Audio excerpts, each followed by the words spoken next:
Bonsoir à tous. Shalom, Lechaim. Je ne sais pas s'il y a un Lechaim. Certainement chacun va dire après. On est réunis ce soir. Un jour important. Je pense que c'est le jour le plus important dans notre calendrier. D'abord, je remercie mon cher collègue, le Rav Cohen, de m'avoir invité ici à Massy. C'est la première fois que je suis ici au travail. Ainsi que tous ceux qui se sont ici réunis pour essayer d'échanger ensemble, et surtout le dossier, le thème qu'il a appelé « Qui est le Rabbi de Lubavitch ?» c'est pas quelque chose de facile. Et c'est surtout pas en une heure qu'on peut parler et savoir, et essayer de comprendre, ou essayer d'expliquer qui est le Rabbi. Et ce qu'on va faire aujourd'hui ce soir, puisque nous sommes le jour de la Lula du Rabbi, c'est un jour important pour méditer, réfléchir, partager ensemble des enseignements du Rabbi. On va essayer de prendre 9 points. 9 points de la personnalité du Rabbi, et surtout essayer de comprendre quels enseignements on peut avoir pour nous dans la vie de tous les jours, à travers ces 9 points. Puisque parler du Rabbi, on peut parler sans fin. Je pense qu'il y a pas mal d'entre vous ici qui ont certainement rencontré le Rabbi. J'ai eu cette chance aussi de rencontrer le Rabbi des centaines de fois. Mais chaque personne a appris autre chose. Chaque personne a déduit autre chose. Et chaque personne a l'enseignement qu'il a pris du Rabbi. C'est pour ça que quand on veut parler qui est le Rabbi de Lubavitch, je pense que ce soir, on va s'arrêter sur 2 mots. Qui est la personne la plus parfaite. Quand on parle de perfection, c'est un grand mot. Qu'est-ce que ça veut dire être parfait? Qu'est-ce que ça veut dire quelqu'un qui est parfait? Comment on appelle quelqu'un qui est parfait? Pardon.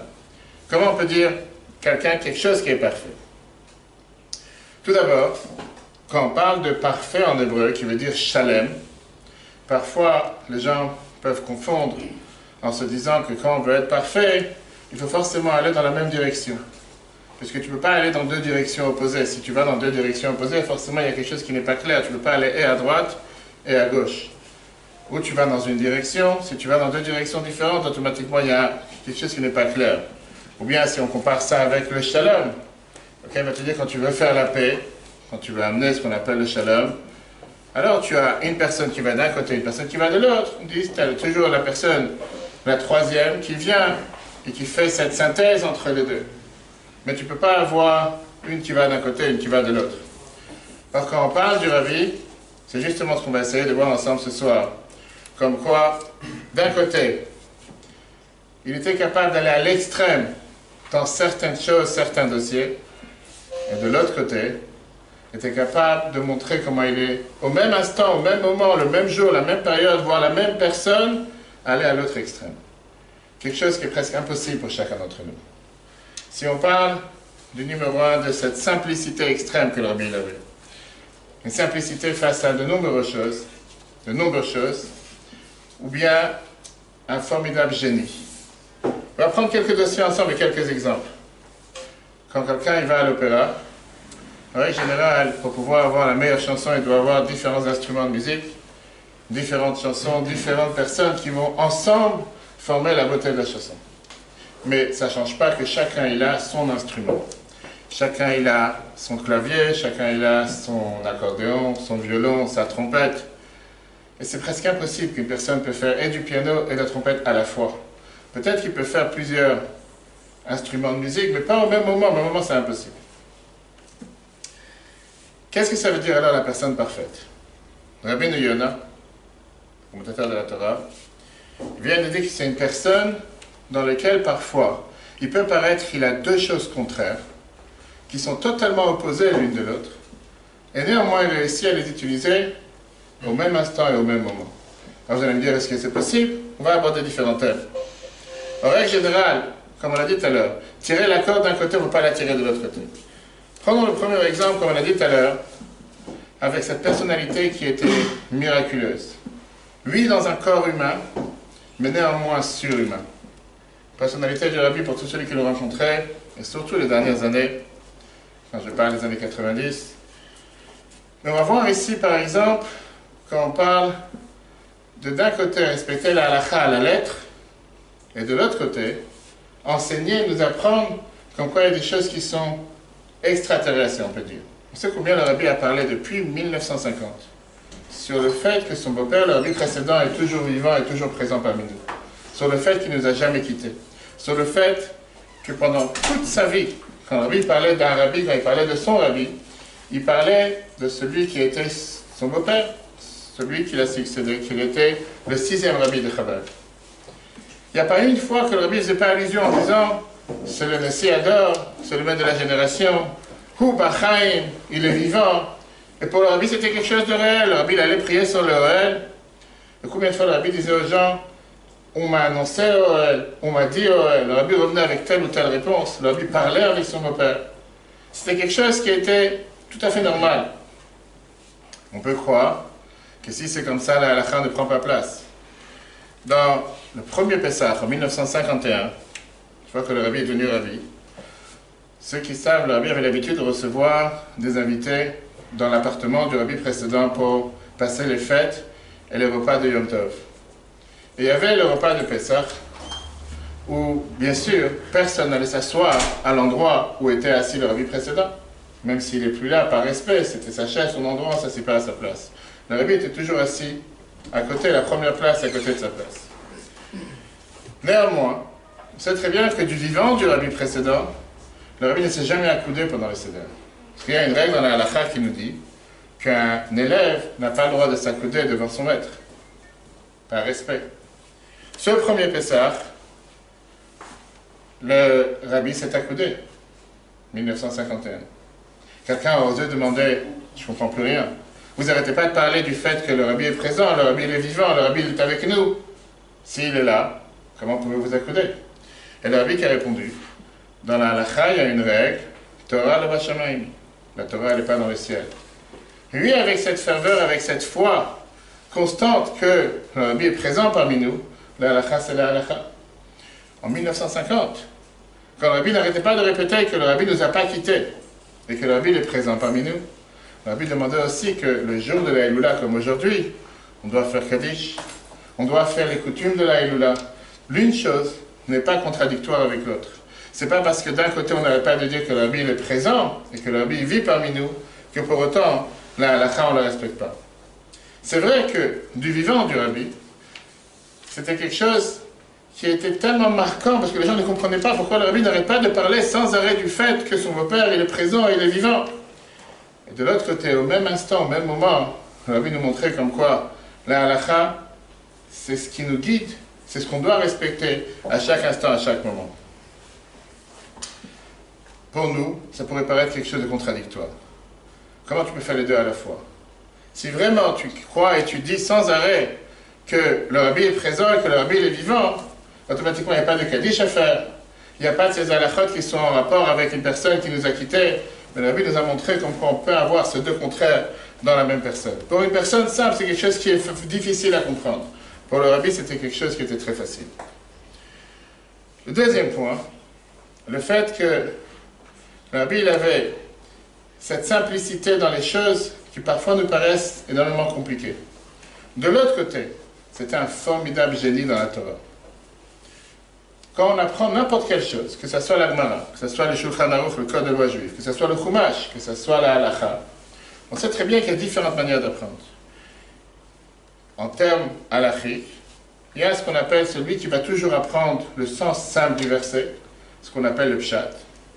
Il y a quelqu'un qui va plutôt choisir ce qu'on appelle le pilpul, le débat, ce qu'on voit en général dans la Gemara. Et on sait qu'à travers les génies du peuple juif qui ont existé dans les dernières générations, chacun avait sa façon, comment il apprenait, comment il interprétait, et comment il expliquait, comment il enseignait. Il y avait certains qui aimaient ce qu'on appelle la profondeur. Profondeur, c'était que dès qu'ils apprenaient quoi que ce soit, ils allaient directement vers le sens profond de la chose, qui n'est pas forcément facile pour tout le monde, qui n'est pas forcément facile à enseigner, facile à apprendre soi-même. Mais ça, c'était leur manière de faire. Certains d'autres, à la place de chercher la profondeur, ils ont ce qu'on appelle le chemin du pilpul, qui veut dire le débat.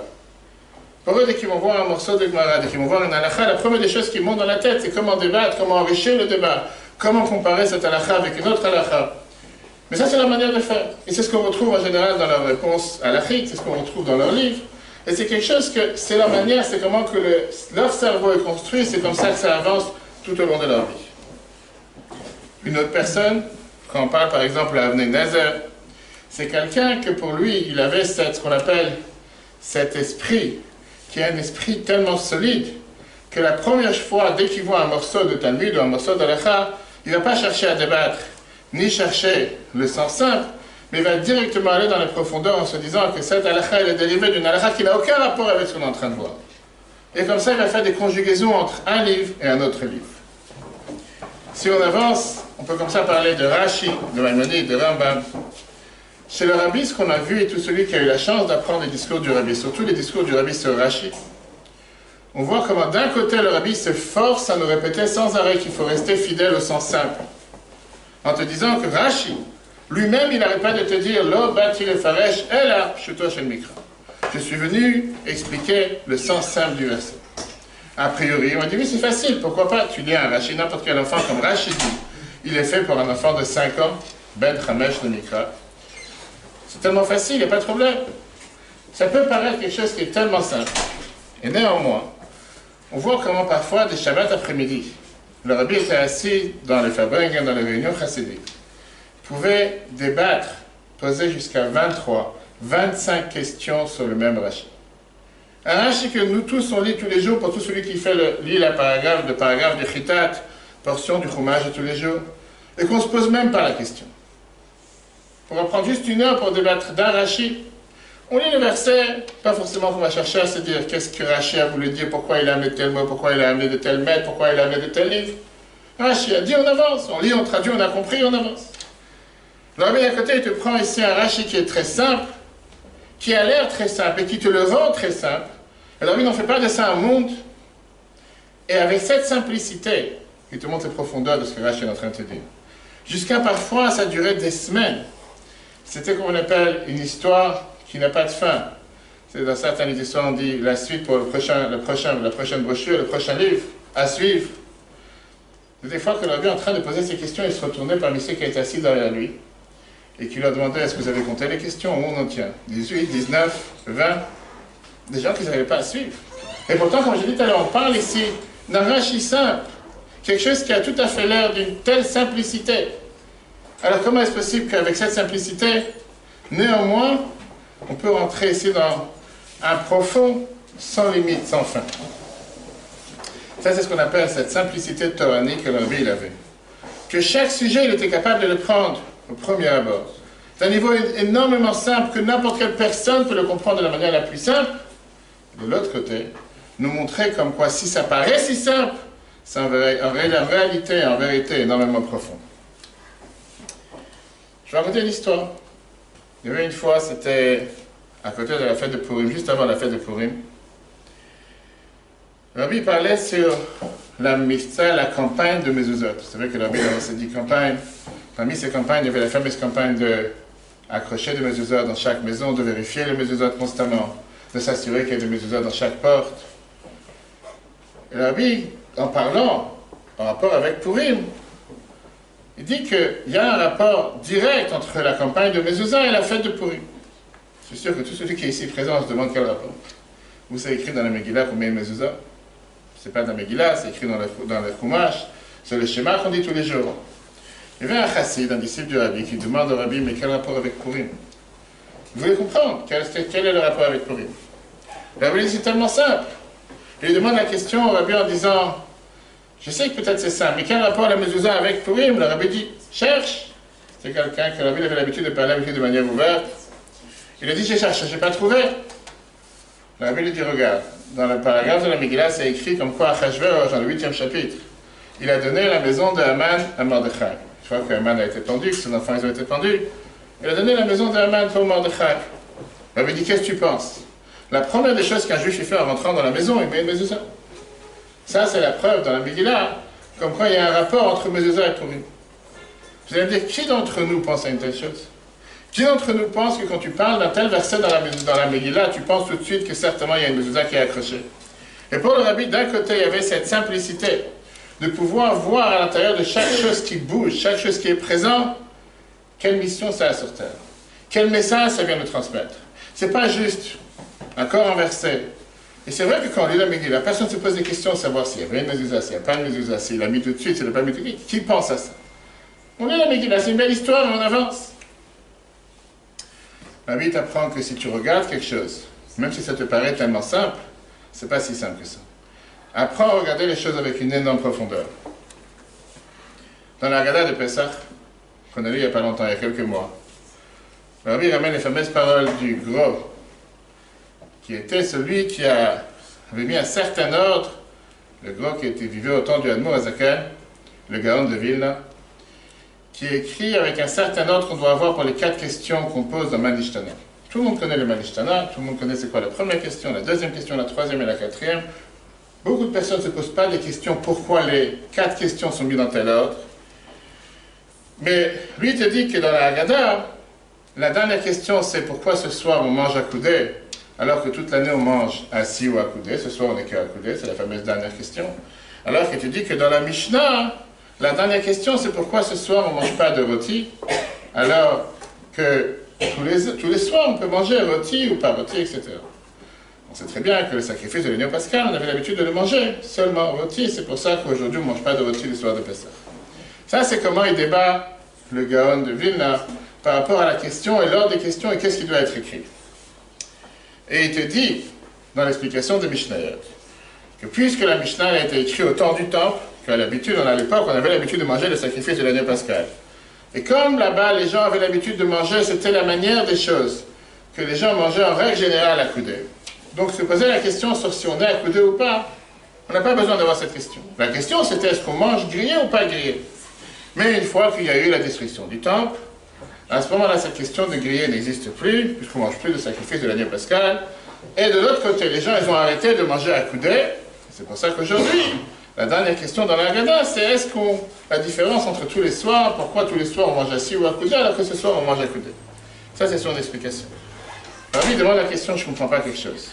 Dans Maïmonide, il explique ces 5 questions. Et dans Maïmonide, il te parle de la question de griller et la question de la coudé. Et il te dit qu'aujourd'hui, en fait qu'on n'est plus dans le temps du temple.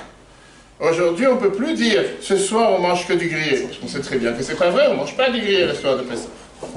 Et donc, le Rabbi dit, je vois d'ici, d'après Maïmonide, que du temps du temple, on avait déjà 5 questions, pas seulement 4 questions. Encore une fois, quelque chose qui, à la première abord, quand nous on regarde les choses et quand nous on fait les choses, on voit les choses de manière très simple, le Rabbi nous montre comment c'est quelque chose qui est aussi très simple, mais après, comment il te prend un sujet qui est très très simple et il te rentre dans les profondeurs pour te montrer comme quoi c'est pas si simple que ça. Tu peux avoir une tête d'un génie qui était le Rabbi pour te montrer que même dans quelque chose qui a l'air si simple, on peut rentrer dans des profondeurs énormes. Prenons un autre exemple qui est énormément, je dis souriant, rigolo, quand on sait comment on apprend le Chumash et tout le monde apprend le Chumash. On sait qu'à la fin de chaque paracha, si vous avez remarqué, en règle générale, c'est écrit le nombre de versets qu'il y a eu dans la paracha. Pas seulement c'est écrit le nombre de versets, c'est écrit aussi un code. Un code pour se rappeler combien de versets, s'il y en avait 64, 74, 114, et c'est écrit après à quoi ça représente, pour différentes raisons. Dans le Chumash, dans la paracha Pekudei, il n'y a pas écrit le nombre de versets à la fin. C'est la seule paracha dans toute la Torah où c'est pas écrit combien de versets il y a dans la paracha. Est-ce que ça dérange quelqu'un? Est-ce que quelqu'un se prend la tête de savoir s'il y a des versets, s'il n'y a pas de versets, s'il y a un compte, s'il n'y a pas un compte? Qui ça dérange? Pour le Rabbi, ça dérange. Dans un long discours, le Rabbi explique comme quoi, pourquoi il n'y a pas le nombre de versets dans cette paracha. Alors que dans chaque autre paracha, c'est écrit le nombre de versets, et là, c'est pas écrit. La première réponse qu'il donne, c'est que certainement c'était écrit, et qu'avec avec les années, à force de taper les choses, de retaper, etc., quelqu'un il a oublié de mettre, il s'est dit certainement que ça ne sert à rien, il n'a pas mis. Mais après qu'il a donné cette réponse simple, il commence à entrer dans les profondeurs. Il a dit qu'en réalité, ça se peut, il a dit toujours d'une manière comme si on peut dire, au départ c'était écrit Bli Kol Siman. Bli Kol Siman, ça veut dire en hébreu sans aucun signe, sans aucun symbole à la fin de la paracha. La personne qui a tapé le Chumash a dû se dire, il n'y a pas de symbole ici. Donc, il n'y en a pas, il n'y a pas de chiffre, il n'y a pas de compte, on fait de sauter. Mais la Rabbi dit que non, Bli Kol, si on fait l'acronyme, si on fait le compte numérique de ces deux mots, ça fait le compte numérique 92. Ça, c'est le symbole de combien de versets dans la paracha. Sauf que la personne qui les a tapés, elle n'a pas pensé à ça. Il s'est dit, bon, c'est écrit qu'il n'y a pas de signe, il n'y a pas de symbole ce soir, on fait sauter. Alors que le Rabbi nous montre comme quoi quelque chose qui paraît tellement simple. En réalité, ici, il y a encore une énorme profondeur. Et on peut revoir ça avec des centaines et des centaines de cas, dans lesquels d'un côté, des choses qui à premier abord nous paraissent énormément simples, et de l'autre côté, le Rabbi nous montre qu'on peut approfondir et approfondir sans limite. Passons au deuxième point. Le deuxième point, c'est cette agilité et manque de temps que le Rabbi nous montrait par rapport à une modération et avoir le temps pour tout le monde sans limite. Comme j'ai dit tout à l'heure, c'est des choses qu'avoir un contraste dans la même personnalité, c'est quelque chose qui est difficile. Parce qu'en règle générale, on a deux types de personnes. Il y a des gens qui aiment faire les choses très vite. Et que naturellement parlant, tout ce qu'ils font, ils le font de manière rapide. Ou parce que c'est comme ça la nature, ou parce qu'ils ont travaillé sur eux-mêmes. Ils n'ont jamais le temps pour rien. Ils vont dans un endroit, ils courent, ils rentrent, ils sont toujours en train de courir. Est-ce que c'est un avantage ou un inconvénient? On va faire après un tour de table, chacun dira ce qu'il pense. Mais le Rabbi Descartes disait que quelqu'un qui répond rapidement sur une question, parce qu'il est paresseux de vouloir réfléchir, pas parce qu'il sait répondre rapidement. En général, quand on te pose une question, la première des choses, réfléchis un instant. Tu n'avais pas la réponse avant qu'on te demande. Tu dis d'abord, il y a un avantage, de l'autre côté, l'inconvénient, c'est que pas forcément tu vas toujours répondre comme il faut.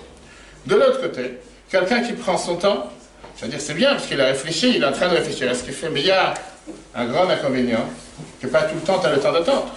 Quelqu'un qui te pose une question, il n'a pas le temps que tu réfléchisses 5 minutes pour savoir est-ce que tu as la réponse ou pas. Et là, on voit encore quelque chose qui était énormément spécial au Rabbi.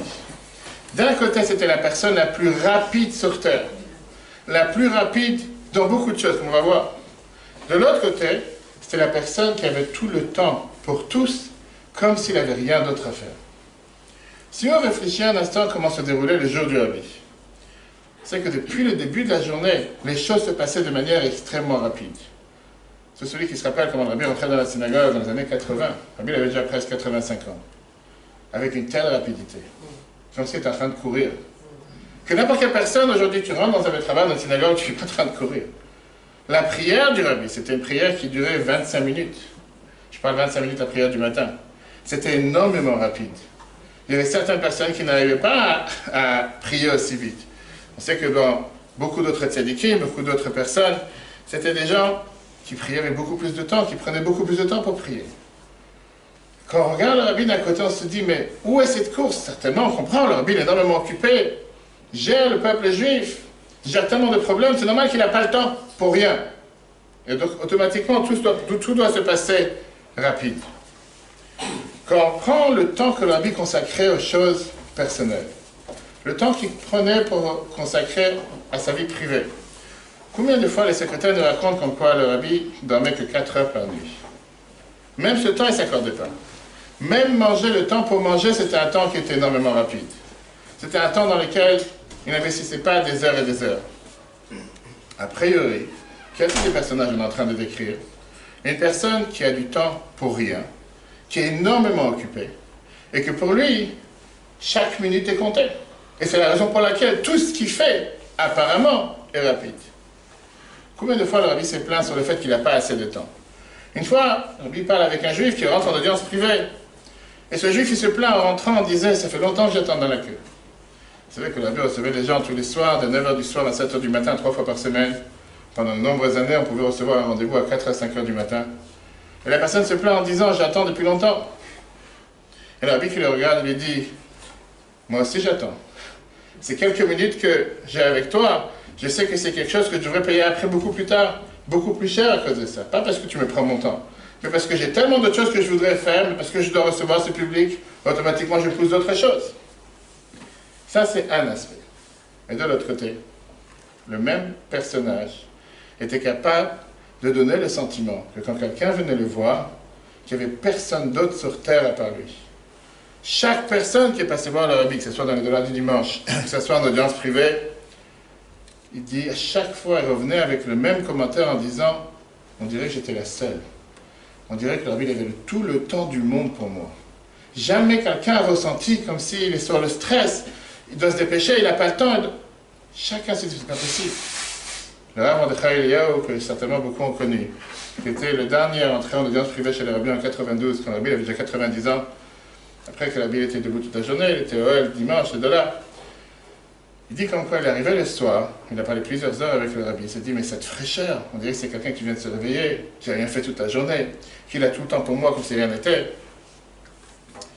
Combien de gens sont prêts à jurer en disant que, en rentrant devant le Rabbi, ils pensaient vraiment qu'il n'y a personne qui attend dehors, il n'y a personne qui est passé avant, Et le rabbi donnait le sentiment à chacun comme si tu es la seule personne qui existe sur la planète. Il n'y a personne d'autre. Tes problèmes sont les plus grands problèmes. Tes besoins sont les plus grands besoins. Je suis prêt à te consacrer tout le temps que tu désires sur terre. Personne ne se sentait chronométré en disant « je dois me dépêcher parce qu'il y a quelque chose qui m'attend ou je dois partir, il y a des gens qui l'attendent. » Quand on parle de ces audiences privées, combien d'heures le rabbi a passé avec des juifs qui étaient tellement loin du judaïsme? Des juifs qui ne faisaient absolument rien. Je ne parle pas de non-juifs qui venaient le voir. Mais combien de juifs qui faisaient... Et apparemment, on se dit, pourquoi passer tellement de temps? Pourquoi? Bonjour, on voit, tu as une bénédiction et on avance. Un juif raconte qu'avant de rentrer en audience privée chez le rabbi, le secrétaire lui a dit que puisqu'il était très tard dans la nuit, 4h, 5h du matin, et il y a eu beaucoup de retard ce soir, parce que les gens sont restés plus longtemps, le rabbi posait des questions, un échange. Donc je te demande de faire vite, il te reste que 3 minutes. 3 minutes pour pouvoir parler avec le rabbi. Ce juif, il a dit au Rav Groner, il lui dit, mais ça ne vaut pas la peine de rentrer. Parce que le dossier que je dois parler ce soir, c'est un dossier qui est tellement important que j'aurais besoin au moins 5 minutes. Rien que pour expliquer au rabbi mes problèmes. Si tu me dis que j'ai 3 minutes pour rentrer, laisse-moi tranquille, ça ne sert à rien. Alors, vaut mieux reporter mon tour pour la prochaine fois, puisqu'on savait très bien qu'il fallait prendre rendez-vous. Le secrétaire du rabbi lui a dit, écoute, je ne sais pas quand est-ce que tu pourras rentrer une prochaine fois. Tu as un rendez-vous ce soir, rentre ce soir. Je ne sais pas, je te dis, fais vite, parce que je ne sais pas quand ça sera la prochaine fois. La personne y rentre. Et la première des choses qu'il dit en parlant au rabbi, il dit, le secrétaire m'a dit que j'ai 3 minutes pour parler. J'ai peur de commencer à dire quoi que ce soit, parce que ça va prendre plus de temps. Donc en 2 mots, il rentre déjà en audience privée chez le rabbi désespéré, il est déprimé, puis ça ne sert à rien. On m'a dit de rentrer, je rentre, bonjour monsieur le rabbin. Il est perdu le pauvre. Le rabbi il a dit, parle. Et il avait dans sa main la feuille avec les questions, les problèmes, et il a essayé de rajouter quelques détails en oral. Après 2 minutes et demie, il a terminé de parler. Maintenant, il lui restait une demi-minute, chronométrée. A priori, c'était impossible que le rabbi lui réponde. Il dit, je regarde le rabbi avec crainte, et j'ai eu peur que, parce que je suis tellement bouleversé, je ne vais pas comprendre ce qu'il me dit, je ne vais pas me rappeler ce qu'il me dit. Ou bien que le rabbi va parler trop rapidement, parce que le rabbi va se dire, il lui reste une demi-minute, il faut que je me dépêche. Le rabbi lui dit, écoute, peut-être qu'il nous reste une demi-minute, 1 minute, 2 minutes, mais même ça, on peut le faire tranquillement. Même dans ce temps-là, on peut l'utiliser avec tout le temps qu'il faut. D'abord, c'est un miracle. C'est celui qui est rentré chez le rabbi, je ne sais pas si vous savez que quand le rabbi lisait les lettres, le rabbi tenait la lettre entre ses doigts. Pendant que la personne lui parlait, le rabbi roulait la lettre. La personne n'a pas commencé à expliquer quoi que ce soit, le rabbi avait déjà terminé à lire sa lettre. C'est quelque chose que, naturellement parlant, pour un être humain, on ne sait pas comment ça se passe. C'est impossible de faire une chose pareille. Tu ne peux pas écouter quelqu'un qui te pose des questions et en même temps vouloir lui répondre. Et tu as déjà lu sa lettre et tu as déjà les réponses à ces questions. Mais en règle générale, quelqu'un qui a un dossier lourd, tu vas lui dire, écoute, il n'y a pas le temps ce soir, on est pressé, je viendrai une autre fois. D'un côté, le rabbi se précipitait pour tout, mais il était capable de trouver tout le temps qu'il faut pour adresser le problème de n'importe quelle personne, ne serait-ce une personne qui se dit qu'il a que 1 ou 2 minutes, le rabbi, t'inquiète pas, avance.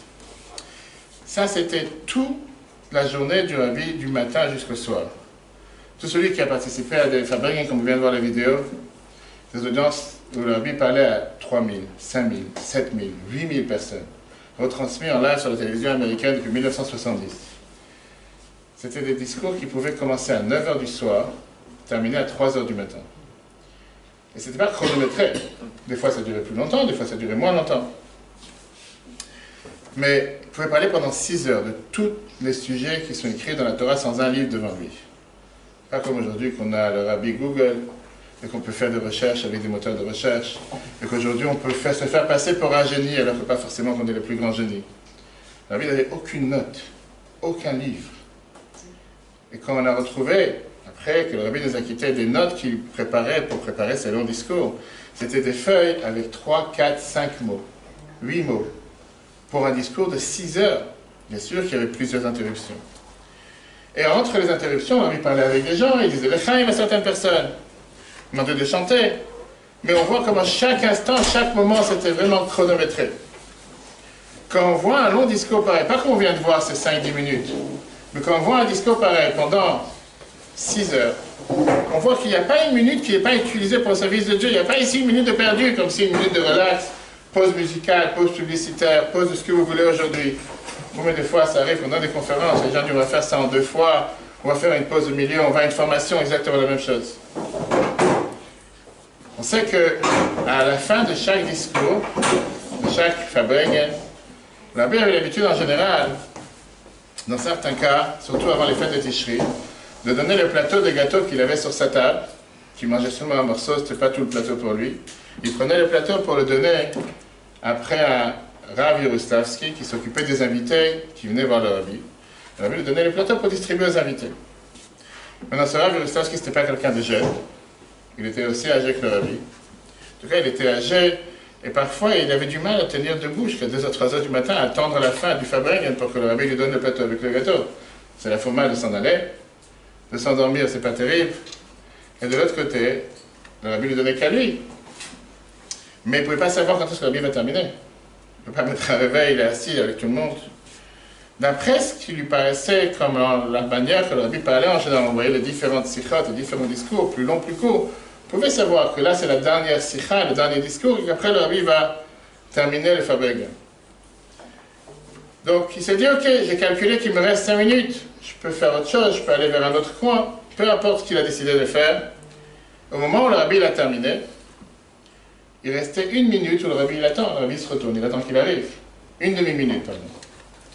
Dans cette demi-minute, quelqu'un s'approche, je vois que le Rabbi n'a personne avec lui, c'est à l'époque, il n'y avait pas les dollars du dimanche encore. Et donc quelqu'un qui voulait rencontrer le Rabbi lui parlait, posait une question, c'était à ce moment-là, entre les discours, entre les sikhot, que la personne pouvait se rapprocher pour parler au Rabbi. Donc quelqu'un, il voit que le Rabbi attend quelqu'un, il se dit, tiens, j'en profitais, je vais parler 1 demi-minute. Après, ce Rav Yaroslavsky arrive, et le Rabbi lui dit, avec un grand sourire, 1 demi-minute. Comme si tu m'as fait attendre. C'était pas une critique, mais c'était comme si Rabbi vient s'asseoir ici, parler pendant 7 heures, sans s'interrompre.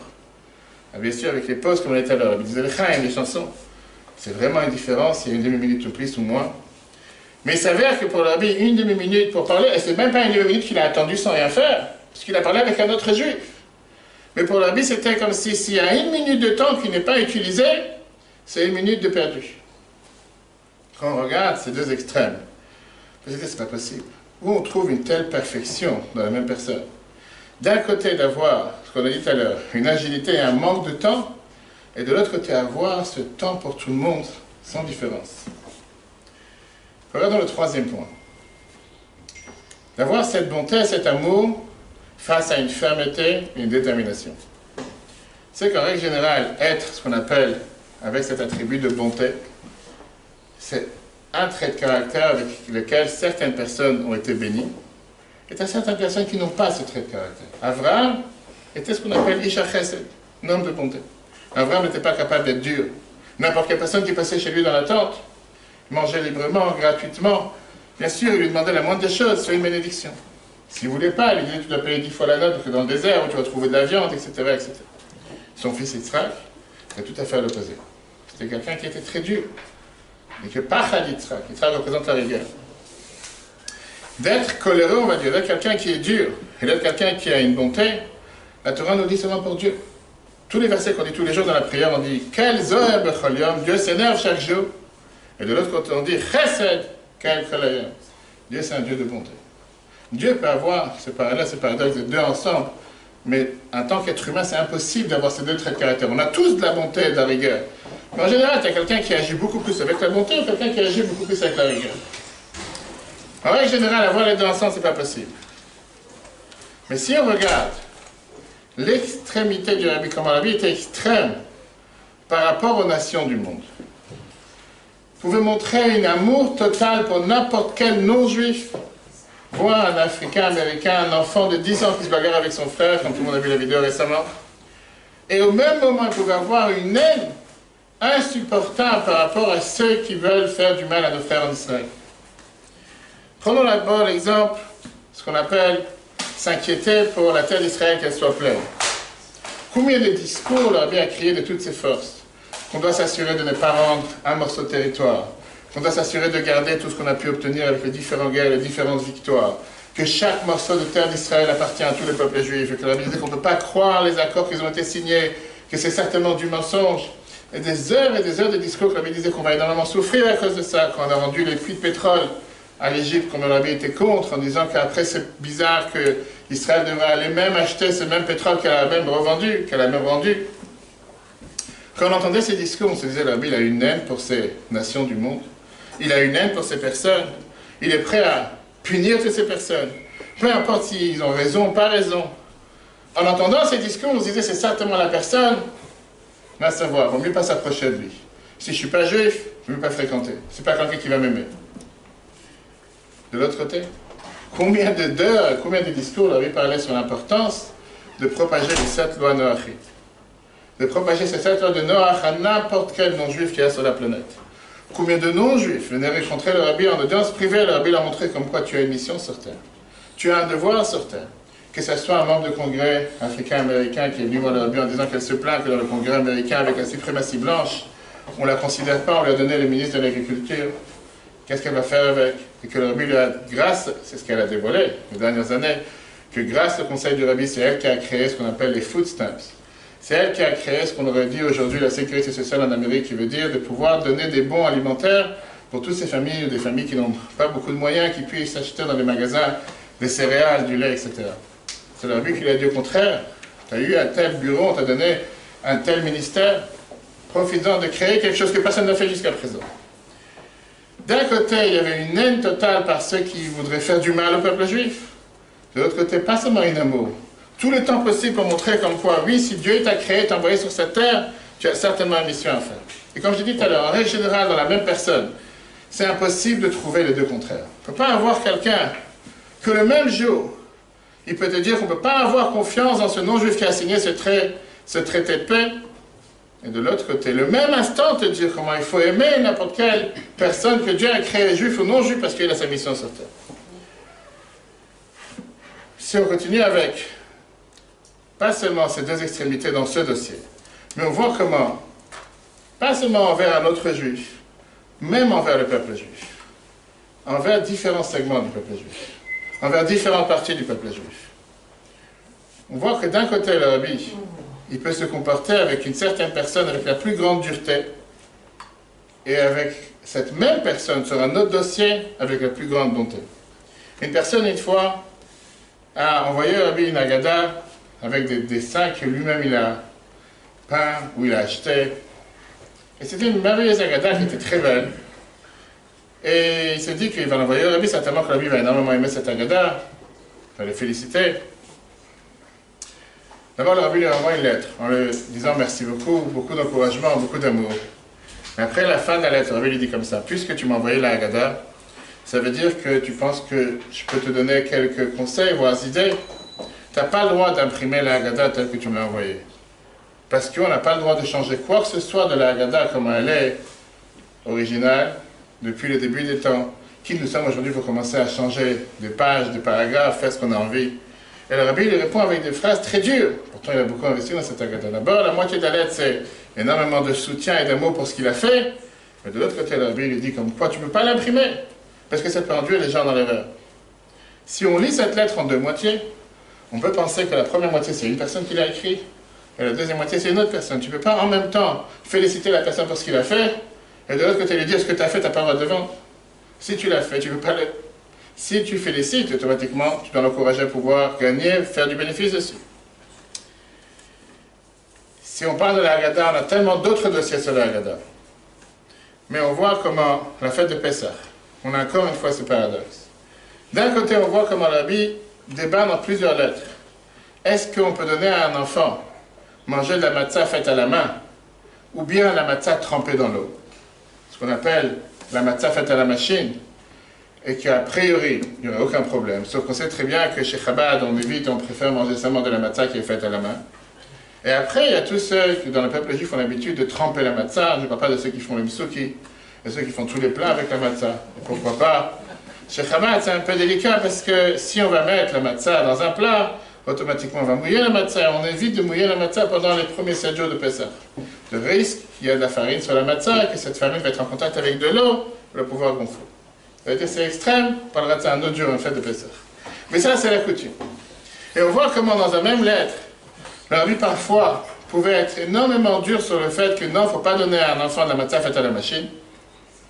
Et même personne aurait pu lui dire que si jamais un enfant il veut tremper sa matzah faite à la main dans du lait, c'est pas si grave que ça. Pourquoi? La Bible explique ça de manière spirituelle, de manière kabbalistique, on va dire, du fait que dans la matzah qui est faite à la machine, la matzah représente la émouna, la foi. Et puisque ça représente la foi, automatiquement, c'est une foi qu'on ne peut pas avoir une foi faite à la machine. Alors que tremper la matzah, c'est pas si grave que ça. Encore une fois, les deux extrêmes par rapport au même sujet. Passons au quatrième point, qui est l'extravagance contre la frugalité. Encore une fois, quand on parle de quelqu'un qui fait attention à chaque détail, quelqu'un qui, on va dire, un grand économiste, qui ne dépense pas un centime en plus, qui fait attention à chaque chose, on peut parfois se dire qu'il y a deux types de personnes sur Terre. Une personne que chaque centime est compté, pour lui comme pour les autres, ou en commençant d'abord pour les autres, et ça se revoit dans sa vie privée aussi. Et tu as quelqu'un qui est le plus grand dépenseur, voire dépenseuse. On dit qu'une des clés pour avoir le shalom bayit, c'est avoir la carte bleue. Vous savez que le shalom bayit, en hébreu, ça s'écrit CB. Non? Il y en a qui disent que c'est très facile pour un mari de dire que c'est pas moi qui ai dépensé, c'est ma femme qui m'a fait dépenser. Mais en tout cas, on ne peut pas avoir les deux extrêmes. Ou quelqu'un, il est un grand dépenseur, ou quelqu'un, il est un grand, on ne peut pas dire le mot radin, mais quelqu'un qui est très réservé, qui ne dépense pas un centime trop. Économe, exactement. Mais parfois, c'est maladif. Parce que parfois, le fait que la personne va être économe pour les autres, il applique aussi sur lui-même. On peut voir par exemple avec ceux qui ont été rescapés de la Shoah. Ma grand-mère est sortie des camps à Dachau, ma mère est dans les camps à Parking en Allemagne, et qui raconte à chaque fois comme quoi parfois les gens se jetaient à terre pour ramasser une peau de pomme de terre, qu'ils n'avaient pas mangé toute la journée, pour pouvoir avoir quelque chose. Et avec ça, ils recevaient des coups de fouet parce qu'ils se sont rabaissés, ils n'ont pas suivi le rang qu'il fallait suivre ou marcher comme il fallait marcher. Ces personnes-là ne peuvent pas supporter de voir un petit-fils ou une petite-fille jeter un morceau de pain, un morceau de gâteau, un morceau de manger, parce que pourquoi tu vas jeter n'importe quoi alors que nous, dans notre passé, on était tellement réservés sur chaque petit détail. Trouver quelqu'un qui peut être d'un côté pour lui-même le plus grand économe sur Terre et le plus grand dépenseur à l'extrême pour les autres, à part le Rabbi, on n'a pas vu. Commençons d'abord avec les vacances. Vous savez, dans le mois de juillet, il n'y a pas un grand maître du peuple juif de la dernière génération qui n'est pas parti en vacances. Tous, c'est celui qui est parti une fois dans les montagnes, que ce soit dans les montagnes suisses, dans les montagnes en Italie, dans les montagnes dans les Alpes, dans les quatre coins du monde, on voit toujours ces grands rabbins chassidiques avec leurs disciples qui ont décidé de prendre de l'air, même qui viennent d'Israël, parce qu'en Israël, malheureusement, il n'y a pas de montagne, il n'y a pas d'air frais. Donc il faut forcément aller en Europe. Cette année, je ne sais pas comment ils vont faire. Peut-être bientôt les frontières vont s'ouvrir. Mais en tout cas, ils vont partout. Ça ne veut pas dire qu'ils arrêtent d'étudier, ça ne veut pas dire qu'ils arrêtent d'enseigner, mais ils vont en vacances, et pourquoi pas? Il n'y a pas d'interdiction, ils vont à Miami, ils vont en Floride, ils vont dans les quatre coins du monde. Le rabbi, depuis le premier jour qu'il est devenu rabbi, en 1950, jusqu'au dernier jour, en 1994, n'a pas pris un jour de vacances. Le rabbi lui-même a témoigné sur lui-même que le seul endroit qu'il a quitté, 77, Eastern Park, sa synagogue, c'était pour aller prier sur la tombe de son beau-père qui est à Queens à une demi-heure. À 3 reprises, il a fait un voyage un peu plus long. C'était pour aller visiter le centre aéré Gan Israël qui venait d'être fondé dans les années 50. La dernière fois, c'était en 1960. Depuis, il n'a jamais quitté Brooklyn. La seule fois qu'il a quitté, c'était en 1947, avant qu'il devienne rabbi, pour aller venir à Paris, pour chercher sa mère qui venait de sortir de Russie. Donc, depuis 1950 à 1994, 365 jours de l'année, jamais pris un jour de vacances. Là, vous allez me dire, bon, il n'est pas parti en vacances à la montagne, il n'est pas parti voir les Alpes. Même vous avez vu, il a témoigné dans un discours qu'il a vu les Alpes quand il était en France. Il a vécu en France pendant 8 ans. Ok, il s'est reposé à la maison. Il a dit une fois, un des secrétaires raconte comme quoi ils avaient acheté 2 canapés, si on peut dire, qu'on met dans le balcon, si vous connaissez la maison du rabbi, le petit balcon qui est à l'arrière. Et le rabbi était assis une fois là-bas pendant 2 minutes. Et il a dit, avec ça, je me suis rendu quitte le fait d'aller en vacances cette année. 2 minutes. Quand on parle de quelqu'un qui est économe, quelqu'un qui ne peut pas dépenser qu'avec lui-même, tous ceux qui ont visité la maison du rabbi, j'ai eu la chance d'avoir ma bar mitzvah dans la maison du rabbi avec le rabbi, tous ceux qui ont visité le bureau du rabbi, tout le monde sont frappés par cette simplicité. Il n'y a rien qui est extravagant, il n'y a rien, c'est tellement simple, il y a 4 murs, À part les livres, bien sûr. Il n'y a absolument rien. Contraste avec des autres maîtres de la chassidoute. Aujourd'hui vivant, tout est en or, tout avec des fourrures. Encore une fois, on n'est pas en train de juger chacun. Mais le rabbi, c'était une telle simplicité pour lui-même. Et de l'autre côté, quand le rabbi lançait une campagne, peu importe quelle campagne, tfilin, mezouza, écrire une lettre dans ses Torah pour les enfants, pureté familiale, le rabbi pouvait agir dessus pendant 24 heures sur 24, sans fin, parler, être le plus grand publiciste sur la planète. N'importe quel agent publicitaire aurait pu apprendre de lui comment faire de la communication. Et ça ne s'était pas avec les moyens qu'on a aujourd'hui avec les réseaux sociaux. On peut dire que le rabbi ne savait pas tout court qu'est-ce que ça veut dire aller en vacances. Mais ce n'est pas de sa faute. Il a souffert dans sa jeunesse. Il a souffert en étant à Paris. Il n'a jamais appris qu'est-ce que ça veut dire les vacances. S'il aurait su, il aurait goûté aux vacances. Et de l'autre côté, on voit des centaines de lettres que le rabbi écrit à des personnes âgées, des jeunes, des adolescents, l'importance des vacances. Combien c'est important de se reposer, combien c'est important de faire attention à la santé. Aux enfants qui vont en Israël ou qui vont dans les colonies, le rabbi leur écrit comme quoi c'est un moment important d'avoir cette pause, de se séparer du moment d'études de toute l'année pour pouvoir maintenant profiter, se reposer, se recharger, le corps et l'âme.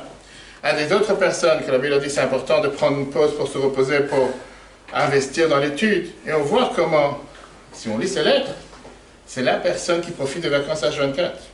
C'est la personne qui te décrit, on dirait c'est le meilleur docteur qui est en train de te décrire qu'est-ce que ça veut dire, comment profiter des vacances. Lui-même, zéro tolérance face aux autres. Il faut toujours tout faire pour qu'ils aillent en vacances. Quand je disais tout à l'heure par rapport à un économiste, un juif m'a dit qu'une fois il a regardé sur les chaussures du rabbi. Il s'est dit, j'ai jamais vu dans ma vie quelqu'un qui n'a pas changé de chaussures pendant des dizaines d'années. Celui qui connaissait les chaussures, il savait qu'il y avait un trou sur une des chaussures, qui n'était jamais fixée. Parle maintenant du rabbi de Babylone. C'est pas quelqu'un qui n'aurait pas pu se payer une paire de chaussures. Il aurait pu très bien l'avoir. Mais pour lui, le rabbi, c'était, pour moi, j'ai absolument rien besoin. Je ne parle pas de ces repas, qui étaient considérés des repas qui étaient les plus minimalistes possibles, les plus simples possibles. Et de l'autre côté, on va dire, bon, il ne sait pas de quoi il parle, il ne connaît pas ce monde matériel. Pour en parler des autres, il demandait le maximum. Une fois, il est parti visiter un des internats pour les filles, qui était à New York, à Crown Heights. En rentrant dans l'internat de filles, première des choses que la vie fait remarquer, pourquoi il n'y a pas de miroir ici? Pourquoi il n'y a pas de peinture sur les murs? Pourquoi il n'y a pas plus de place pour les lits? Pourquoi il n'y a pas un évier dans chaque chambre? On dirait quelqu'un qui est en train de construire un hôtel. Quelqu'un qui comprend qu'est-ce que ça veut dire vivre dans un monde matériel. Que la vie s'inquiète à savoir si les filles ont un miroir en plus ou en moins. On parlait de quelqu'un qui est la personne la plus simple jusqu'à présent. D'un côté, pour lui-même, il était totalement déconnecté du monde. Pour l'autre, il se souciait à lui sans limite, sans fin. Comme j'ai dit tout à l'heure, c'est presque impossible d'avoir les deux dans le même personnage, si ce n'était pas leur vie. Le cinquième point, la simplicité du leadership et l'austérité face à l'extrême impitoyabilité. Il y a des gens que, naturellement parlant, c'est des gens qui sont très, très secrets. Ils n'aiment pas qu'on fasse du bruit, ils n'aiment pas qu'on parle d'eux, ils ne sont pas sur les réseaux sociaux, ils sont nulle part, ils sont discrets, on n'entend pas parler d'eux. Oui, c'est vrai que dans le service de Dieu, on dit qu'il y a une manière de pouvoir être ce qu'on appelle atzna lechet, de pouvoir être caché, de servir Dieu de manière cachée. Et il y a ceux qui aiment bien faire du bruit. Dès qu'ils arrivent dans un endroit, le monde entier est au courant. Avant même qu'ils arrivent, on sait qu'ils sont en train d'arriver. On sait ça dans toutes les synagogues, dans tous les Beth Chabad, il y a toujours ce personnage que, une fois qu'ils arrivent, on sait très bien qu'ils sont là, on sait quand ils arrivent, on sait qu'ils vont partir. Ils ne sont pas capables de faire quoi que ce soit si on ne va pas écrire ça dans les journaux, sur l'Internet. Même dans le service, Dieu vont s'assurer que tout le monde soit au courant. Quand on regarde le rabbi par rapport, par exemple, aux Juifs de Russie, il n'y a pas une personne comme le rabbi qui n'a pas senti cette peine et cette souffrance par rapport au fait que les Juifs de Russie, à l'époque, on ne pouvait pas sortir de Russie, ce qu'on appelait les refusniks. Le rabbi lui-même qui connaissait les Juifs de Russie, il a grandi en Russie, il connaissait la mentalité russe, avec toute l'infrastructure, la stratégie, l'intelligence que le rabbi avait, de savoir comment agir avec les Russes. Et il savait très bien comment agir pour le peuple juif en Russie. Et donc, si on réfléchit un instant, la meilleure des choses qu'il fallait faire à l'époque, c'était de faire les plus grandes manifestations devant les ambassades russes aux États-Unis. Ce que d'ailleurs beaucoup de refusniks ont fait pour pouvoir libérer leurs membres de famille. Ils ont fait beaucoup de bruit. Le rabbi, pour des raisons que lui seul sait, avait décidé qu'ici, moins on fait du bruit, mieux c'est. Moins faire de la propagande, moins faire de manifestations, c'est pas comme ça qu'on va obtenir quoi que ce soit. Est-ce que ça veut dire que pour ça, il ne s'occupe pas des Juifs de récit? Chaque jour, il s'inquiétait de manière discrète à agir pour eux, avec ce réseau souterrain d'envoyer des colis de tefilin, de mezuzot, de matzot. Combien de centaines de Juifs de récit témoignent qui recevaient de l'aide du grand-père? C'est la signature que Rabbi signait pour ne pas dire son vrai nom. Des centaines d'heures qu'il agissait pour eux alors que c'était quelque chose qui était presque incapable, parce que naturellement parlant, devant tout le monde, il ne fallait surtout pas en parler. Comment il pouvait faire que d'un côté il n'en parlait pas, et que de l'autre côté il agissait à 5 instances sans limite? Dernièrement, il y a un livre qui est sorti d'un juif qui travaillait dans la Sortnout. Il raconte un débat qu'il a eu avec le rabbi sur un sujet, et il dit que seulement aujourd'hui, je sais que quand j'en parlais au rabbi en audience privée, il ne me répondait pas ou il faisait comme si ce n'était pas important. Et moi, j'ai critiqué Chabad dessus pendant de nombreuses années. Mais ce n'est pas possible que le rabbi s'en occupe pas. Alors qu'aujourd'hui, je sais qu'au moment où je lui en parlais, il s'en occupait à 100%. Sauf de manière que personne ne soit au courant. Et il ne voulait pas me répondre parce qu'il ne voulait pas qu'on en fasse du bruit. Ce que je dis encore une fois, ces deux extrêmes de la même personne, c'est quelque chose qui est difficile. Au même instant, la vie était capable de sortir avec une campagne, comme j'ai dit tout à l'heure, faire la plus grande bruit, la plus grande publicité, comme si c'est le plus grand publicitaire. Le jour où le rabbi écrit une lettre à Golda Meir, en lui disant que même Shin, c'était les initiales du nom du rabbi, va faire la guerre si vous allez faire une manifestation devant l'ambassade de Russie à Tel Aviv, parce que la vie tenait que ça faisait énormément de mal pour les Juifs qui sont encore enfermés derrière le rideau de fer. Le même jour, il sort à la parade de la Gomer, grande parade qui était à l'époque devant le bureau du rabbi, et il s'assure qu'il y a la plus grande publicité pour faire savoir au monde entier la fierté du peuple juif, la fierté des enfants juifs. Comment au même instant tu peux avoir quelqu'un qui veut tout faire de manière la plus discrète et qu'au même instant, pour une autre cause, il va faire avec la plus grande publicité? Le sixième point, l'optimisme contre le pessimisme. Dans les personnages, dans la vie de tous les jours, on peut avoir deux types de personnes. Surtout après ce confinement et après le coronavirus. Il y a des gens qui sont dans une psychose, il ne faut mieux pas parler. Il y a des gens qui sont négatifs, je ne vais pas citer de nom, mais pour eux, il n'y a pas de deuxième vague, troisième vague, 10e vague, l'ouragan qui arrive juste après, la tempête avant et après l'ouragan. Il va savoir, le monde il est terminé. On va tous mourir. Je vous dis ce que les gens me disent.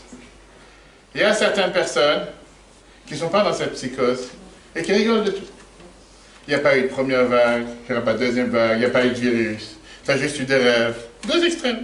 C'est ce qu'on appelle ceux qui sont toujours souriants, ceux que pour eux la vie est belle, fais ta vie, laisse-moi tranquille, et ceux qui sont toujours craintifs, ils ont toujours cette peur. Trouver quelqu'un qui a le juste milieu, on va dire qu'il y en a. Mais aujourd'hui, on peut clairement dire, après ces 3 mois, on a ces deux groupes. Il y a les gens positifs, il y a les gens négatifs. Il y a les gens qui te disent, il n'y aura pas de deuxième vague. Il y a des gens qui te disent, oui, je t'assure, lui, il ne sait pas ce qu'il dit, l'autre ne sait pas ce qu'il dit, tout le monde ne sait pas ce qu'il dit, personne n'est sûr. La Gemara nous raconte sur Rabbi Akiva. Rabbi Akiva, il a vu un renard sortir du temple. On va voir ça, si Dieu veut, bientôt, pendant la période de 3 semaines, en espérant que ça se transforme en jour de joie. Ils voient un renard sortir du temple et ils s'éclatent de rire. Un renard sortir du temple qui est détruit. Et la Gemara nous raconte qu'une fois, les élèves de Rabbi Akiva sont venus le voir chez lui à la maison et l'ont vu pleurer dans une chambre. Ils lui ont dit, aujourd'hui c'est Shabbat, pourquoi tu pleures? Rabbi Akiva, il a répondu, qu'est-ce que je peux faire? Mon plaisir, c'est de pleurer. Shabbat, il faut avoir plaisir, il faut se faire du plaisir. Mon plaisir, c'est de pleurer. C'est la Gemara nous raconte. Parce que j'ai ma manière de servir Dieu en pleurant. Et c'est le même qu'en voyant un renard qui sort du temple et s'éclate de rire. Le rabbi, pour lui, quand il disait qu'il faut penser bien et tout ira bien, ce n'était pas un slogan. C'était une réalité. C'était une réalité qui bouleversait des mondes. Le rabbi était celui qui encourageait les gens. Et c'était la personne la plus optimiste sur terre. Même quand parfois il y avait des données énormément dures. La guerre des 6 jours, la guerre de Kippour, la guerre du Golfe. Le seul au monde qui avait un tel optimisme et une telle certitude qu'il ne va rien se passer en Israël. Qu'il ne faut surtout pas quitter la terre d'Israël. Qu'il faut rester sur place et qu'on va être protégé. Je n'étais pas là pendant la guerre des 6 jours et la guerre de Kippour, mais la guerre du Golfe, je me rappelle. Combien de gens passaient dans les donneurs du dimanche, combien de gens passaient demander au rabbi, est-ce que je dois faire revenir mes enfants? Est-ce que je dois annuler les mariages? Est-ce qu'on ne doit plus voyager? On me dit, pas question. La terre d'Israël, c'est une terre qui est protégée de Dieu du début d'année jusqu'à la fin de l'année. C'est sûr qu'il faut partir. Il ne faut pas revenir. Même quand il y avait des cas de deuil, et que la vie écrivait une lettre à certaines personnes, Le rabbi tout de suite transformait le deuil en disant, maintenant focalisons-nous sur la suite, focalisons-nous sur l'avant. Essayons de faire tout ce qu'on peut pour qu'une personne qui est devenue veuve ou veuve de se remarier pour une continuité.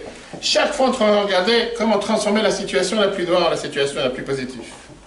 Et quand on parle du fameux dossier qui s'appelle Miu Yehudi, où le rabbi s'est battu depuis les années 70, c'était à l'époque, cette fameuse loi du retour, où a été décidé que si le grand-père est juif, tout le monde sont juifs et tout le monde peut retourner en Israël. Combien le rabbi a crié, combien le rabbi s'est battu, combien le rabbi a demandé comme quoi les choses sont tellement noires que si jamais on va laisser une telle chose se passer, ces enfants, petits-enfants, arrière-petits-enfants vont être inscrits comme des juifs et vont finir par se marier avec des personnes juives alors qu'ils ne sont pas juifs. Des grands du peuple juif à l'époque se sont exprimés en disant mais c'est pas possible. Pourquoi il voit tout en noir? Pourquoi il est tellement pessimiste cet homme-là? Pourquoi il s'imagine que vraiment il y aura des problèmes? Ça c'était en 1970. 30 ans plus tard, la Knesset, les personnes que leurs parents se sont opposés au rabbi à l'époque, ont reconnu que le rabbi avait raison. Et qu'ils n'auraient jamais dû laisser un tel chose se passer si ce n'était pas des conversions d'après la halakha. Quand on parle de rendre des territoires à ceux qui ont envahi Israël depuis 1948, il n'y avait pas un plus pessimiste que le rabbi.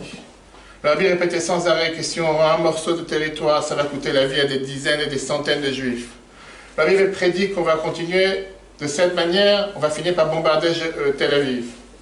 Geoula Cohen, membre de Knesset, qui est décédé il y a quelques années, a raconté récemment en disant, quand je suis sorti d'audience privée avec le rabbi dans un livre qu'elle a imprimé, j'ai eu honte de raconter aux gens ce que le rabbi m'a dit. Parce qu'il avait l'air tellement pessimiste. Il avait l'air tellement... Je ne pouvais pas croire. Je ne voulais pas lui faire du mal. Si j'allais raconter aux gens ce que le rabbi m'a dit, je me suis dit, les gens vont se moquer de lui.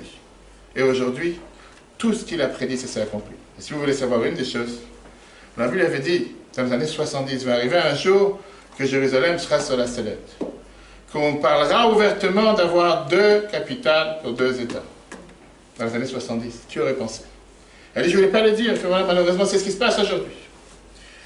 D'un côté, on peut avoir un optimiste sans fin, sans limite, et de l'autre côté, on peut avoir quelqu'un qui est le plus grand pessimiste sur certains dossiers. Le 7e point, la foi contre les réalités douloureuses. Comme j'ai dit tout à l'heure, il y a des personnes qui se disent, si je fais un pas, si je fais une chose, ça vaut rien. Ou tout ou rien. Ou je me couvre la tête, je m'habille de manière pudique, je fais ce qu'il faut faire, ou rien faire. Ou je fais qu'il faut 24 heures, ou je ne fais pas 1 heure. Ou je fais Shabbat comme il faut à 100%, ou je ne fais pas Shabbat. Et à ce qu'on appelle un perfectionniste qui va dire quoi? Tu as mis les tefilines 2 minutes, qu'est-ce que tu as déjà fait? Qu'est-ce que tu perds ton temps avec ce juif? Qu'est-ce que tu es parti sonner le chauffard à quelqu'un qui ne sait même pas c'est quoi Rosh Hashanah aujourd'hui? Qu'est-ce que tu es parti faire le lulav avec telle ou telle personne? Et combien parfois, nous, les shtuchim, on reçoit ces critiques en se disant, c'est pas possible. Tu marches 3 heures pour aller sonner le chauffard à telle ou telle personne qui est en train de regarder la télévision, qui est en train de manger, va savoir si c'est kasher ou pas.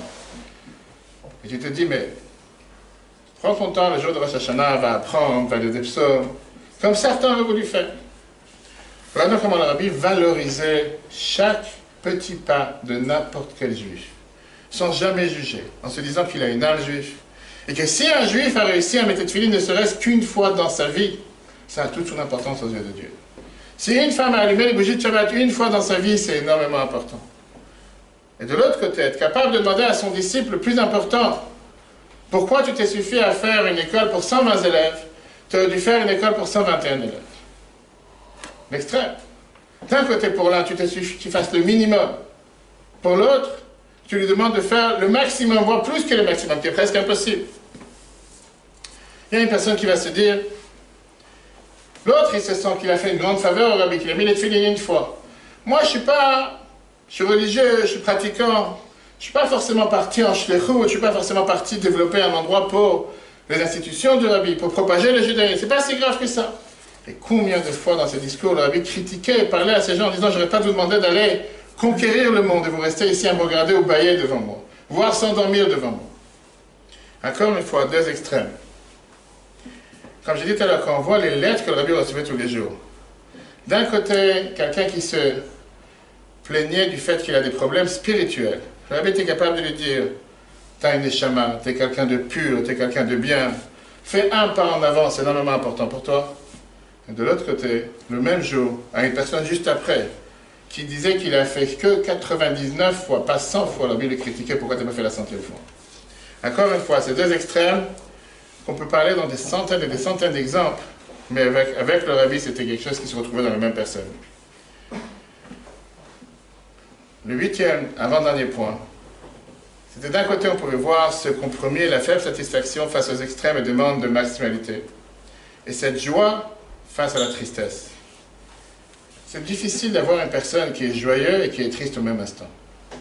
En règle générale, oui, il y a une personne qui va dire « maintenant je suis triste, et maintenant je suis joyeux ». Vous pouvez voir dans des fabriques du rabbi, dans des discours chassidiques, comme quoi le rabbi pouvait se lever de sa chaise à l'âge de 70 ans, 80 ans, voire 90 ans, et danser avec ses deux mains comme si c'était la personne la plus jeune, et 5 minutes avant, dans son discours, en train de pleurer sur la situation des Juifs en Israël. En train de pleurer. Ou en train de pleurer sur la situation des Juifs de Russie. Au même instant, en espace de 5 minutes, parfois, il y a même une vidéo qu'on sait comme la vie, il danse en pleurant. Quelque chose qui est presque anormal. Une personne normale, où il est joyeux, où il n'est pas... Combien de gens qui disaient qu'ils rentraient dans le bureau du rabbi en audience privée et qui racontaient ce qui s'est passé dans les ghettos, qu'est-ce qu'ils ont souffert en Russie, qu'est-ce qu'ils ont souffert pendant la guerre, que le rabbi versait des larmes avec eux. S'identifier avec leur souffrance. La personne qui rentrait juste après se disait, le rabbi était le plus heureux sur terre. Comme s'il ne vient pas de passer un moment difficile. Encore une fois, avoir ces deux extrêmes dans le même personnage. Dernier point. Une merveilleuse histoire. Une personne qui a, dans sa jeunesse, était à la yeshiva, était amie avec celui qui raconte l'histoire. C'était une personne qui a travaillé dans une des unités d'élite de Tzahal, et qu'avec le temps, il a laissé tomber tout ce qu'il a appris à la yeshiva, tout ce qu'il a appris à l'école religieuse. Il a laissé tomber la religion. Et il a avancé dans ce qu'on appelle la Sayeret, l'unité d'élite les plus performante de Tzahal. Dans la guerre de Kippour, il a combattu. Et à cause de la guerre, il a été blessé, il a perdu ses deux pieds. Et ses deux pieds ont été coupés au-dessus du genou. Bien sûr qu'il a reçu des médailles, mais il était tellement brisé à l'intérieur de lui-même de ce qu'il a subi. Il avait honte de sortir de chez lui. À l'époque, il n'y avait pas toutes ces organisations pour aider les blessés de Tzahal. Il avait peur de sortir de chez lui avec une chaise roulante. Sa famille a essayé de pousser en lui disant « Vas-y, avance ». Il ne voulait pas. Un jour, il me téléphone et il me dit « C'est quoi? Il y a une organisation Chabad qui organise une réunion pour les blessés de Tzahal, les handicapés de Tzahal chez le rabbi. Viens avec moi ». J'ai décidé d'accompagner. Je ne sais pas comment ils sont arrivés chez lui. Je lui ai dit « Fais-moi plaisir. Moi, je ne fais pas partie de votre groupe. Une fois que tu vas rencontrer le rabbi, rappelle-moi, j'ai envie de savoir comment ça s'est passé. » Ses parents étaient très contents parce qu'ils se sont dit que le fait qu'il va sortir et qu'il va aller voyager dans le monde, ça va sortir de la déprime, va prendre de sous, va prendre de l'air. Il retourne en Israël, voilà l'histoire qu'il raconte. Une fois, on était tous dans la synagogue du rabbi. Le rabbi il sort pour nous parler, comme tout le monde sait, en général, les gens passaient devant le rabbi. Là, c'était le contraire, parce qu'il n'y avait que des chaises roulantes. Le rabbi, après qu'il a fait son fameux discours en disant qu'il ne veut pas qu'on les appelle les handicapés de Tzahal, mais qu'il veut qu'on les appelle les spéciaux de Tzahal, le rabbi il est passé vers chacun à côté de chaque chaise pour donner un dollar et le bénir. Lui, dans le discours, le rabbi parlait en hébreu. Et lui, dans le discours, il regarde le rabbi, il fixe le rabbi devant les yeux. Et dans sa tête, il se dit, qu'est-ce que je peux déjà lui raconter? Que j'ai une bonne tête, ça n'a pas changé grand-chose. J'ai envie de savoir, est-ce qu'il s'identifie avec ma peine? Est-ce qu'il souffre avec moi? Moi, qui étais le plus beau du quartier, le plus grand footballeur, le plus grand sportif, qui a fait une carrière dans Tzahal magnifique, aujourd'hui, tout le monde me regarde avec de la pitié. J'ai aucun espoir de vivre, j'ai aucun espoir de pouvoir me développer dans la vie. Je suis vraiment zéro. J'ai aucune valeur. Est-ce que le rabbi ressent cette peine? Pendant que le rabbi parlait, il dit, j'ai essayé d'avoir ce qu'on appelle un contact des yeux avec le rabbi. Mais voir si, j'ai pas envie qu'il ait pitié sur moi, il disait. Mais voir, est-ce que vraiment c'est quelqu'un qui comprend ce que je passe? Il dit plusieurs fois, pendant son discours, le rabbi me regarde et il me fixe, celui qui a vu des vidéos du rabbi, c'est comment, parfois le rabbi regardait un endroit sans bouger. Et je voyais comment la Bible me fixe réellement, il me dit, tiens, tu veux voir ce qu'il y a dans mes yeux, prends ce qu'il y a dans mes yeux.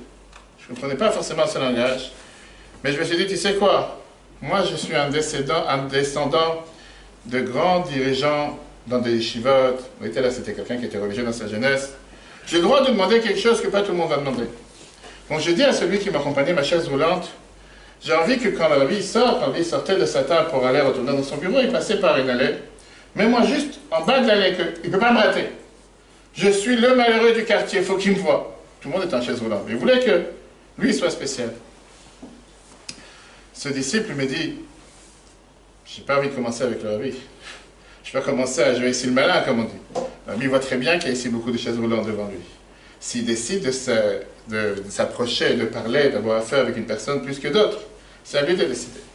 Et moi, je lui dis, je t'en supplie, fais-moi cette faveur.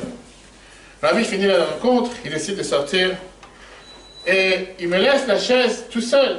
Le rabbi se rapproche de moi, j'étais le seul sur la chaise roulante à côté du rabbi. Le rabbi il passe de moi, il passe à côté de moi, il me regarde, et je dis au rabbi, on m'appelle Membet. Ça c'était son nom. Il ne dit pas vraiment son vrai nom. Le rabbi dit, ah, t'es le petit-fils de ce Rosh Yeshiva, de ce fameux grand Rosh Yeshiva, dirigeant de Yeshiva. J'ai dit, rabbi, j'étais une fois un grand Talmid Chacham, j'étais une fois un grand savant, et aujourd'hui j'ai tout abandonné. Le rabbi me regarde sérieusement, et il me demande, avant ou après? Maintenant, le rabbi ne va pas expliquer c'est quoi, mais dans ma tête c'était clair. Le rabbi, avec sa finesse, voulait savoir est-ce que j'ai tout abandonné la religion avant d'être blessé ou après que j'étais blessé. Moi, je lui ai répondu beaucoup avant. Vous connaissez la fierté israélienne. J'espère qu'il n'y a pas d'Israéliens parmi nous, mais... Il regarde le rabbi dans les yeux et il dit non, beaucoup avant. Moi, c'est pas à cause que j'étais blessé que j'ai abandonné la religion. Et là, tout d'un coup, j'ai explosé en pleurant. Je ne sais pas pourquoi, il raconte. Et dans ma tête, j'ai eu un tel sentiment de regret. Je dis, pourquoi j'ai fait ça? Je suis dans cette chaise roulante, tout le monde nous regarde. Et tout le monde se sent mal à l'aise. Ça ne dure pas des heures. Et moi, je pleure, je regarde le rabbi. Et le rabbi, comme s'il n'est pas ému de mes larmes, il me dit, la première des choses, il a mis la main sur mes épaules, comme s'il s'appuie sur moi. Et il dit, tu as un tel futur devant toi. Fonce, avance. Ton futur est grand. Tu vas réussir. Moi, je n'ai pas fermé les yeux un instant. Je regardais sur le rabbi, mais il y a quelque chose qui m'a bouleversé. Le rabbi, il avance encore 2 pas. Il se retourne vers moi avec sa main, comme il avait l'habitude de faire, comme si pour donner du courage. Il me regarde avec comme si, mais non, va, avance dans ta vie. Mets ça derrière, ce qui vient de se passer. Et le rabbi, tout le monde commence à chanter, le rabbi rentre dans son bureau. Il retourne en Israël, il dit, il est devenu totalement une autre personne. D'abord, il a commencé à devenir pratiquant religieux. Aujourd'hui, ce même juif, qu'on ne peut pas dire son nom, il habite en dehors d'Israël. Il dirige un institut d'élèves, d'adolescents, garçons et filles pour le judaïsme. Et il dit, qu'est-ce qui m'a frappé le plus? Qu'est-ce qui m'a fait changer à cet instant? Il fait quand le rabbi était devant moi, il a mis les mains sur mes épaules. C'était comme s'il pleurait avec moi. J'ai senti qu'il est maintenant avec moi. Et j'ai senti qu'avec une main qu'il a levée en me disant, t'es pas perdu. Ton avenir est devant toi. Peut-être tu n'as pas de pied, mais tu peux être heureux, tu peux réussir dans la vie et avance. Comme j'ai dit tout à l'heure, avoir ces 2 contraires dans la même personne. Être capable de quelqu'un qui d'un côté s'identifie avec la peine et en même instant se réjouir, encourager l'autre. Alors pour terminer, tout ça ce qu'on a dit c'est peut-être de belles histoires que beaucoup de gens se demandent et aujourd'hui. Aujourd'hui, on n'a pas la chance de voir le rabbi. Tout celui qui a eu la chance de voir le rabbi de son vivant, il sait combien le rabbi nous manque. Beaucoup de jeunes, beaucoup de moins jeunes, n'ont pas eu la chance de le rencontrer. Ils se demandent des questions, alors est-ce que c'est fini? 26 ans depuis qu'on ne voit pas le rabbi. Dans un merveilleux discours, le 10 Shvat 1966, voilà ce que le rabbi dit. Quand mon beau-père il est parti, il a quitté la Russie. Il ne savait pas s'il allait retourner, en 1920. C'était parti parce qu'il était, si on peut dire, éjecté. C'était la condition de l'avoir libéré de prison qu'on va fêter, si Dieu veut, la semaine prochaine, en 1927. C'est en 1930, pardon. La condition qu'il ne revient plus, il a été expulsé. Quand mon beau-père a quitté la Russie, il a dit à ses disciples qui sont restés là-bas que la frontière et l'espace matériel ne peuvent en aucun cas être une séparation entre nous. On restera attachés comme avant. Et beaucoup ont eu des histoires. On avait dit la même chose avec le décès d'un tzaddik. Le fait qu'il est séparé entre les mondes, en aucun cas, ça vient diminuer le lien que le rabbi a avec ses disciples. Et de la même manière qu'avant, il était présent pour s'inquiéter pour chaque juif. Aujourd'hui aussi encore, il est présent. Parce que l'essentiel de la vie d'un tzaddik, ce n'est pas une vie dans un corps matériel. Ce n'est pas du manger et boire, mais c'est une vie spirituelle. Comme l'amour de Dieu et la crainte de Dieu. Ça, ce sont des choses qui ne peuvent jamais s'arrêter. Pour vous prouver si besoin, ce que le rabbi dit c'est vrai, je terminerai avec cette dernière histoire. Diana Abrams, c'est une des plus grandes avocates de New York. Son mari, Bob, était comme le procureur général de New York, 2 juifs, un grand diplomate dans le gouvernement américain. Ils ont rencontré le rabbi beaucoup de fois. Et c'était vraiment leur guide dans la vie, pas forcément religieux. Elle raconte la chose suivante. Une fois que le rabbi nous a quittés en 94, pour moi, la vie était énormément dure. Parce que j'étais tellement habitué à ce que le rabbi nous guide à chaque pas. Notre mariage, pour avoir un enfant, longue histoire. Il m'a dit, mais là, je me suis dit, qu'est-ce qui va se passer maintenant? J'ai plus à qui parler. Lui, je priais sur l'OL, je priais sur la tombe du rabbi. Mais ce contact physique, ce contact matériel, de sentir que j'écris une lettre et j'ai une réponse, que le rabbi me donne un conseil sur quelque chose de privé, comment je vais avoir une chose pareille? Surtout quand je suis parti visiter ma fille Rachel, en Israël. Son mari avait d'énormes douleurs à cause des, qu'on appelle ça, des cailloux dans les reins. Exact, merci. Et donc j'ai décidé d'aller voir ma fille en Israël pour aider la famille. J'ai essayé de l'accompagner, plusieurs docteurs, mais malheureusement je n'ai pas pu aider. J'ai pris l'avion pour retourner à New York il y a quelques années. Le rabbi nous a quittés il y a 26 ans. Et j'étais brisé, parce que la peine de mon gendre me faisait énormément mal. Et je me suis dit que combien le rabbi nous manque. Combien j'aurais voulu pouvoir entrer en audience privée, le voir dans un dollar du dimanche, voir, recevoir le lacre comme elle avait reçu, le gâteau que le rabbi donnait. Combien sa bénédiction me manque. Et je suis dans l'avion d'Israël à New York, 11 heures de vol. À quelques sièges de moi, il y a un Lubavitch qui est assis, un jeune Lubavitch. Et je vois que tout d'un coup il se lève et il propose avec cette filine aux gens de mettre cette filine, comme j'ai l'habitude de faire, qu'on prend l'avion en allant d'Israël ou pas. Pour vous rassurer, pas tout le monde accepte avec sourire. Plein de fois on se fait remercier, si on peut dire. C'est pas si facile que ça, mais en tout cas il a essayé de le faire. Il passe à côté de moi, et je ne sais pas pourquoi, mais j'ai fait un grand soupir comme si je suis en pleine détresse. Ce jeune homme, il voit une femme qui, apparemment, elle souffre. Il demande qu'est-ce qui se passe. Je lui ai dit, écoutez, voilà le problème qui se passe dans la famille. Et j'ai terminé en disant, si jamais j'aurais pu aujourd'hui rencontrer le rabbi, si j'aurais pu avoir juste un mot de soutien, un mot d'encouragement, j'aurais été la plus heureuse sur terre. Ce jeune, il s'appelle Shalom Bovashkin. Il me dit, mais le rabbi ne nous a pas abandonnés. Le rabbi il est présent aujourd'hui comme de son vivant. Mais dans mon cœur, je me suis dit, tu sais quoi? Il est jeune. Il n'a pas connu le vrai. C'est ce qu'on lui a dit de dire. C'est pas réel. Et j'ai continué à me lamenter sur le passé. Il a continué, lui, à mettre les tefilines, tourner dans ce qu'il devait faire. Il m'a dit, tiens, j'ai un iPad où j'écoute les discours du rabbi. Peut-être que tu voudrais entendre la voix du rabbi, ça va te faire du bien. Pas savoir, un calmant, je sais pas, une thérapeute, quelque chose. Et dans le discours qu'il écoutait, comme on sait très bien dans les différents discours, le rabbi parfois, il y avait des chansons, et pendant les différentes chansons, le rabbi parlait avec des gens. Je prends l'iPad, je mets les écouteurs dans mes oreilles, et j'entends la chanson de fond. Et tout d'un coup, j'entends que le rabbi commence à parler avec une personne. Et j'entends la voix du rabbi qui demande « Comment va ta fille, Rachel ?» Là, j'ai tremblé. C'est pas possible. Il s'avère que ce jeune homme, qui ne me connaissait pas il y a quelques minutes, était en train d'écouter un discours, un fabrin du rabbi, où mon mari était présent, Bob, et qui me prête la cassette au moment précis où mon mari se rapproche du rabbi pour échanger quelques mots. Et entre les différents mots, le rabbi lui demande « Comment va ma fille Rachel ?» Là, j'ai revécu comme si je venais de me ressusciter. Je me suis dit, c'est pas possible. Je retourne d'Israël. Je suis brisé du fait qu'on ne peut pas voir le rabbi aujourd'hui, qu'on ne peut pas l'entendre. Il y a ce juif qui ne me connaît même pas, qui entend que je suis en train de soupirer. Finalement, il me prête son iPad. Je ne sais même pas pourquoi je l'ai pris, parce que je n'ai pas d'iPad dans les oreilles toute la journée. Et le moment où il me le prête, c'est le moment où le rabbi est en train de demander à mon mari, une histoire d'il y a plus de 20 ans en arrière, qu'est-ce qui se passe avec ma fille Rachel que je viens de venir visiter parce que son mari est en train de souffrir. C'est la seule chose que j'avais besoin pour ne plus se soucier. J'étais garanti que tout allait s'arranger. Et aujourd'hui, je peux vous dire, tout s'est arrangé avec sa santé. Chers amis, pour vous dire comme quoi, c'est 100% vrai, le rabbi ne nous a pas abandonnés. Le rabbi est présent parmi nous.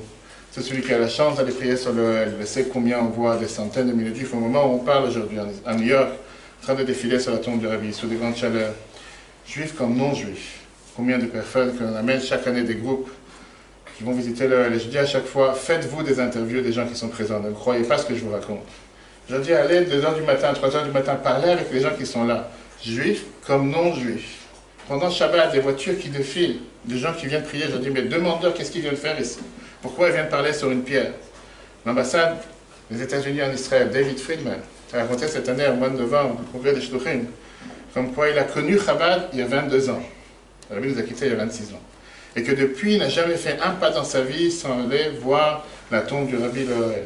La veille que le président Trump a signé pour délocaliser l'ambassade des États-Unis de Tel Aviv à Jérusalem, il était sur le Lohel la veille, cette ambassade, David Friedman, pour demander au Rabbi que ça réussit. Je fais les 3 mariages de mes enfants, j'étais la veille du mariage, je priais sur le Lohel pour demander au Rabbi Sevrachot.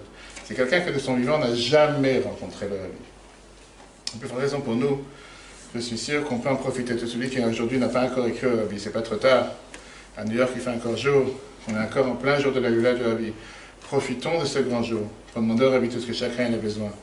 Et comme le Rabbi disait que la meilleure manière de s'attacher au Rabbi, c'est en étudiant ce qu'il nous a enseigné, ses discours, ses lettres, approfondir dans ses études. Que Dieu fasse que très rapidement, on puisse se revoir avec le Rabbi. Que tous ceux qui ont besoin d'une longue vie, une bonne santé, une bonne guérison, et surtout avec tout ce qui s'est passé les derniers 3 mois, que tous ceux qui souffrent encore guérissent, que le peuple juif ne connaisse plus aucun malheur, ne connaisse plus aucune souffrance, et qu'encore aujourd'hui on pourra se réunir avec le Rabbi à Yerushalayim avec la venue de Mashiach.